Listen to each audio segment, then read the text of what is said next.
Perkenalkan, saya Wilson dari Fakultas Bisnis dan Ekonomika, dan ini tugas presentasi saya untuk ujian tengah semester Gasal mata kuliah literasi digital.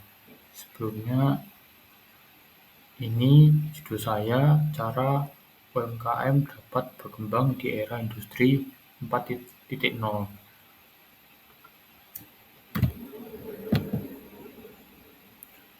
Topik yang saya bahas yang pertama, peran penting AI di era industri 4.0. Lalu yang kedua, penerapan AI dalam usaha UMKM dapat membuat usaha berhasil.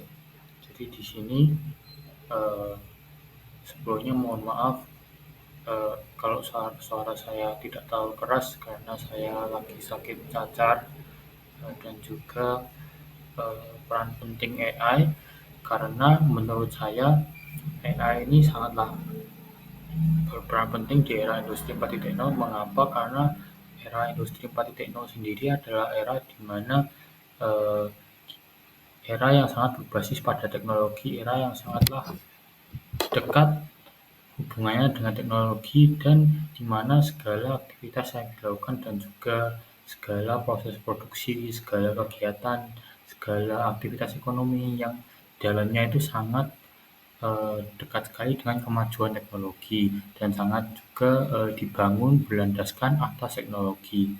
Mengapa AI sangat penting? Nah, nanti akan saya bahas, dan juga eh, sesuai dengan judul saya, bagaimana atau beberapa cara penerapan AI dapat dilakukan dalam usaha UMKM agar usaha UMKM itu dapat berhasil dan dapat menjadi usaha yang sukses, tidak lagi menjadi sebuah usaha UMKM. Topik yang pertama yaitu peran penting AI di era industri 4.0.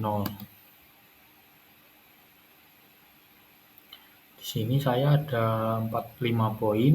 Yang pertama ada peningkatan efisiensi operasional. Peningkatan efisiensi operasional di sini sudah sangat jelas. AI dapat membantu para pemilik usaha, tidak hanya para pemilik usaha, tapi juga bagi pegawai-pegawainya, dikarenakan AI ini sangatlah efisien dalam mengoptimalkan kegiatan-kegiatan usaha seperti rencana usaha, terus strategi usaha ke depannya, dan juga untuk menjalankan SOP-SOP tertentu agar dapat lebih efisien dan dapat lebih cepat dimengerti dan juga lebih efektif dipakai bagi para karyawan-karyawan, para pemilik usaha. Lalu yang kedua ada pengambilan keputusan yang lebih baik. Di sini seperti yang sudah saya jelaskan, AI tadi dapat membantu membuat rencana masa depan yang lebih baik, dan tentu dalam menjalani strategi tersebut pasti ada keputusan-keputusan yang perlu kita ambil.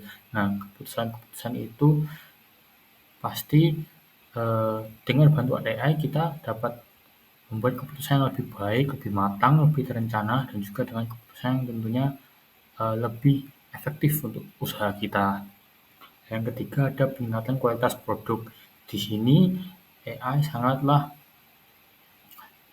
berperan penting karena dapat membantu para pembuat usaha, para pekerja-pekerja itu mengetahui apa pola minat masyarakat, lalu apa komposisi produk, apa bahan-bahan mentah yang lebih baik digunakan, lalu apa bahan-bahan mentah yang lebih efektif digunakan untuk produk-produk tertentu. Semisal biji kopi, membuat sebuah biji kopi lebih baik menggunakan mesin mesin yang berbahan dasar apa, lalu membuat eh, biji kopi yang lebih baik cocok untuk Indonesia ini dari daerah mana saja. Lalu yang keempat adalah pengembangan produk baru. Ini sangatlah erat hubungannya dengan inovasi. Jadi AI ini membuat kita tidak stuck dan selalu mencari opportunity baru, kesempatan baru, sehingga kita tidak ketinggalan zaman tentunya. Yang terakhir adalah peningkatan keamanan. Ini juga dapat berhubungan dengan suatu perusahaan software yang baru saja merintis atau mungkin freelance yang sedang melakukan kegiatan yang melakukan hubungannya dengan software. Nah, di sini AI dapat membantu mereka untuk merancang sebuah sistem keamanan yang baru, ataupun AI dapat mempermudah mereka untuk belajar cara membuat sistem itu berjalan dengan lebih maksimal lagi. Lalu topik kedua saya, waktunya berjalan dengan cepat ya. Topik kedua adalah penerapan AI dalam usaha UMKM dapat membuat usaha berhasil. Saya ada beberapa topik. Yang pertama adalah analisis data. Seperti yang tadi digunakan, analisis data ini dapat menganalisis data-data yang sudah tersedia seperti minat masyarakat, lalu ketersediaan barang di pasar, dan juga tempat-tempat yang dapat digunakan untuk berjualan atau mendirikan tempat usaha. Lalu yang kedua adalah pemasaran berbasis data. Pemasaran ini digunakan untuk memasarkan potensi-potensi klien-klien, potensi-potensi konsumen-konsumen yang berpotensi untuk membeli produk atau jasa kita. Lalu yang ketiga adalah pelayanan pelanggan otomatis. Ini seperti chatbot. Jadi yang pesan yang membalas secara otomatis, hal ini sudah digunakan oleh Ubaya sendiri di akun WA administrasinya. Mereka menggunakan pesan otomatis. Nah, itu juga merupakan alat berbasis AI. Yang keempat ada pengelolaan inventaris.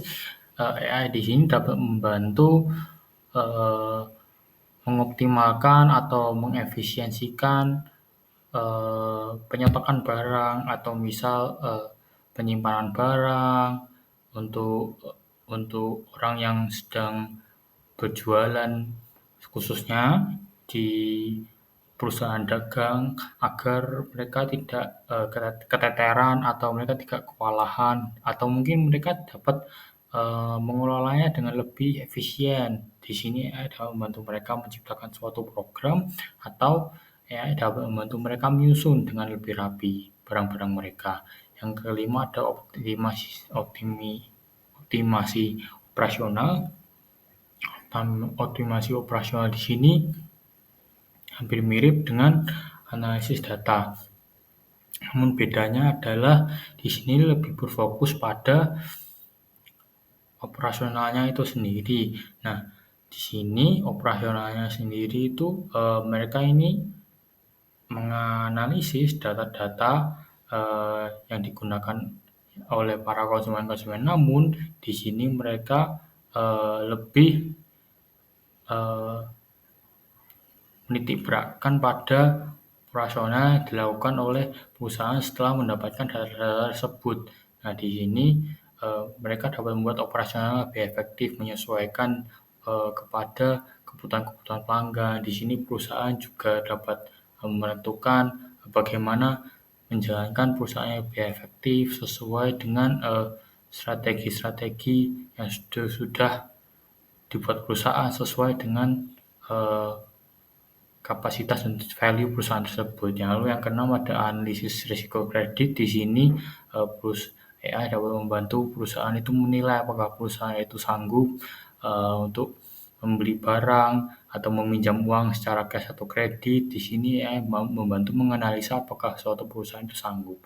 Lalu yang terakhir adalah keamanan dan deteksi penipuan. Di sini AI dapat membantu perusahaan tersebut menciptakan suatu akun atau suatu sistem yang dapat dibuat semakin aman dan anti bobol, dan juga dapat mendeteksi penipuan apakah suatu pihak mencoba menipu kita atau suatu pihak mengirimkan suatu file yang berpotensi membahayakan akun pribadi kita.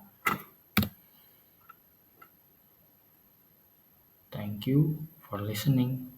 Maaf bila suara saya tidak terlalu keras karena saya tidak mampu bicara agak keras.